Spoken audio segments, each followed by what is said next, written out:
Last time on Scorpion Island, the Limbo captives attempted to harmonize with one another. Alex spent 3 whole minutes trying to tell other people he thought they were great. We all think you all are great. And Anna considered bursting into tears as an option. Hello, and welcome back to my insane retrospective of Escape from Scorpion Island, a show that will not stop talking about how mysterious this island is. It's a pretty devious place, this island. Thanks, Ewan McGregor's brother. In the last video, we were introduced to both Team Sting and Team Claw, and watched as they both competed to win another teammate. For practically the entire game, Claw were well ahead before Sammy made a mere mistake and Sting nabbed the victory. Because of that, they gained the lead. But another day, another challenge, another chance for them to show this shot of a scorpion, so you're not confused about why this island is named after them. Let's see who will join a team today. Now, in every episode, the Limbo captives have to be chosen in order to compete in the main challenge. They do this by going to the Stone of Selection. And just look at how they introduce it in every episode.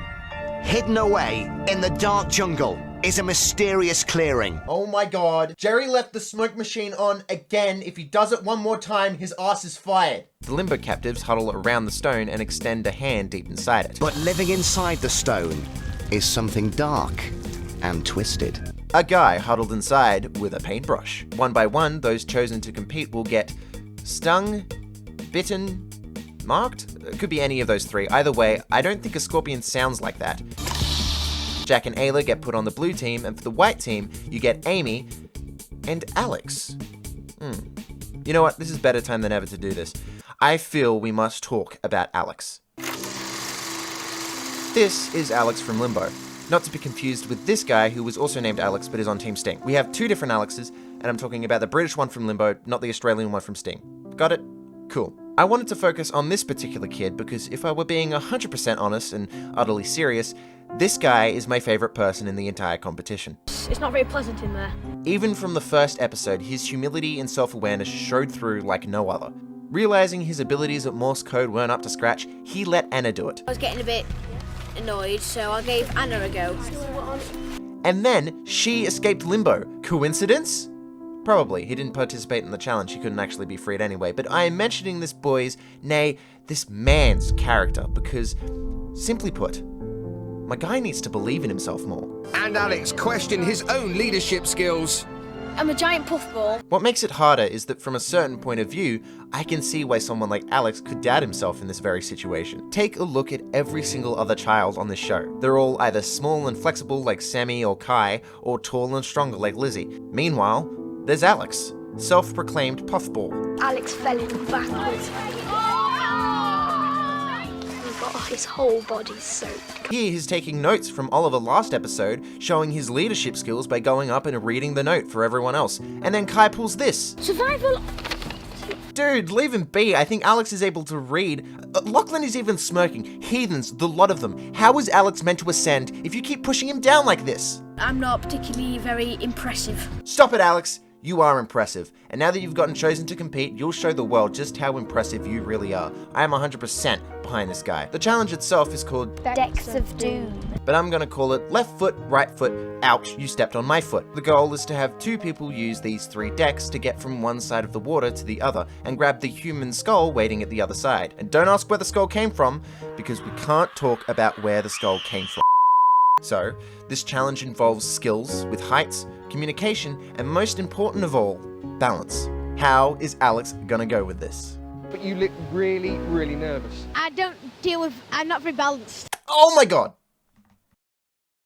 It's gotta be a problem, isn't it? What skills do you possess which could be a pro for Team Sting and Claw? I'm strong and I'm quite tall as well. Okay, so he's not good with balancing, but he's also tall. Let's see how he goes with this. 2, 1, go! This is a lot harder than the first. No, Alex, continue to believe in yourself. You are already impressing both Sting and Claw. Yeah, I do think Amy and Alex are going to win. Look, your height is already intimidating them. The games are working. White has a pretty speedy tactic about getting to the other side, but Blue's is a bit more complicated. Hopefully it's so complicated that it slows them down, so Alex and Amy can continue their dominance. Whoa! That's just what they didn't need. Ah, okay, so they lost a deck. As long as they don't lose all 3, they can still make it over to the skull first and win.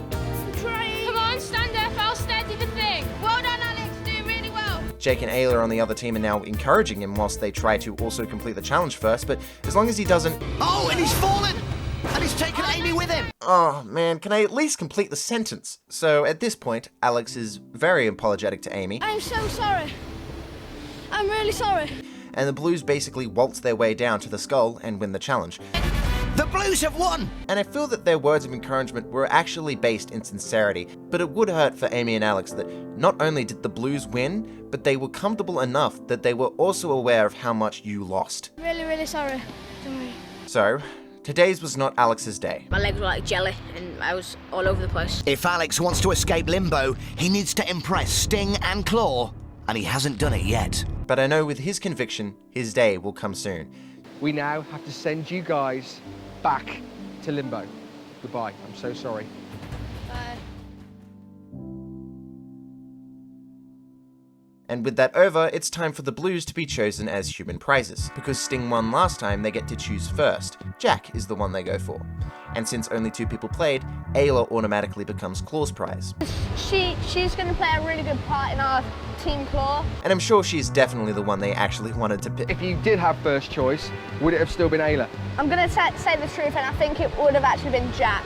Alright, so that's awkward, but no bother. Time for the second round. This time, instead of grabbing a skull from the other side, they need to replace it with a skull they carried over. Meanwhile, the other teammate is also blindfolded. Sammy and Jake are completing for Claw, whereas Anna chooses Cameron to help her on Sting. And I wonder what her strategy was for that choice of teammate. I don't actually know anything about them physically at the moment. I feel like there's problems with this meta. You know what, who cares? It might actually turn out fine for her. How did they go at the start of the challenge? No, move it. Move. I can't move anymore. Move your leg. Okay, cool. So things are going horribly wrong for Sting, which gives Claw the time to gain the lead before Sting develop their own rhythm. 1, 2. Oh, they've gone again! 1, 2, 3. They're not totally off the ropes, though. Ah, Claw has slipped over, and now my video is seriously out of sync. See, this is what happens when Claw loses. The world just goes into haywire. If it's alright, just give me a second. Alright. Just grab you. Cut you.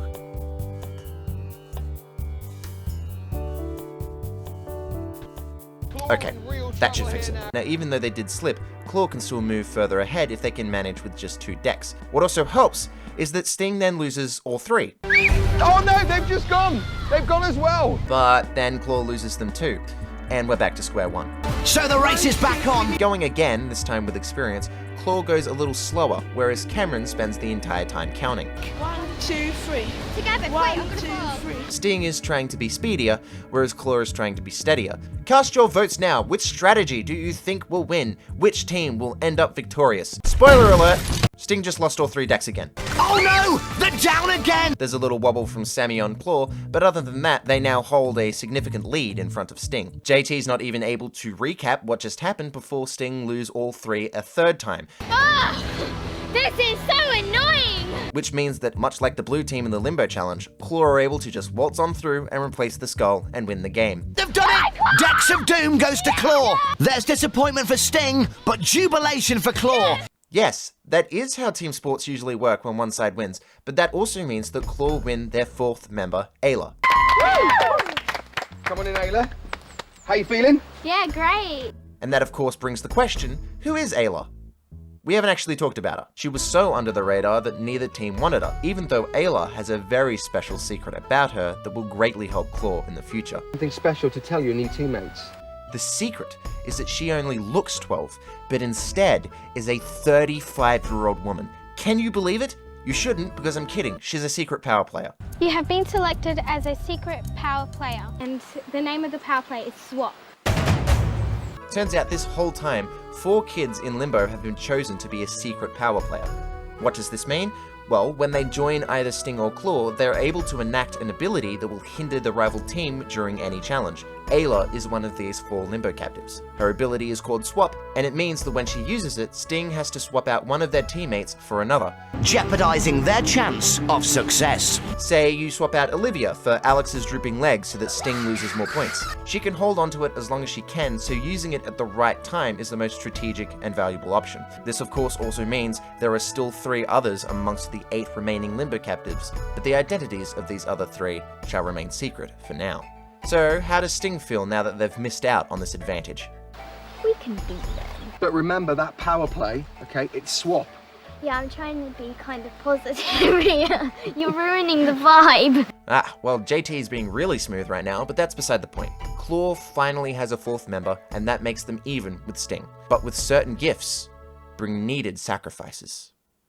Jake has now dropped the gang signs. His street cred may have been revoked, but his sideways cap shall always grace his head. The team that win Ultimate Jeopardy don't just get a new team member, they also get access to this Riverside base. Yeah, I guess they forgot to put this in the last episode when Anna joined Sting, but this is where they get to initiate new members into their group. Gives them time to shed the last coatings of life at Limbo and embrace their new life as a member of either Sting or Claw. I feel really happy that we've got a new member on our team. Even though that's just a girl, we would need another boy eventually. Tara is a mental person, Sammy is very jumpy and flexible, Ayla is good at climbing, and then the other boy which should come in would be really powerful strength. Look, the guy's planning out the whole team in his head. But no matter, the way things are going, Claw will get another member in no time. We are Team Claw, be scared of our roar! Oh yeah, be scared of their roar. The roar of a scorpion. You know how scorpions, they roar? You know how scorpions roar? Next time on Scorpion Island, Alex from Limbo crosses the comfort threshold for his hero's journey, Jake can't remember where the camera is, and one of the hosts manages to escape the island before any of the kids. So you don't like being ordered around by girls? No, not at all. Wow! Alex isn't a feminist confirmed. Let's get this 11-year-old boy cancelled.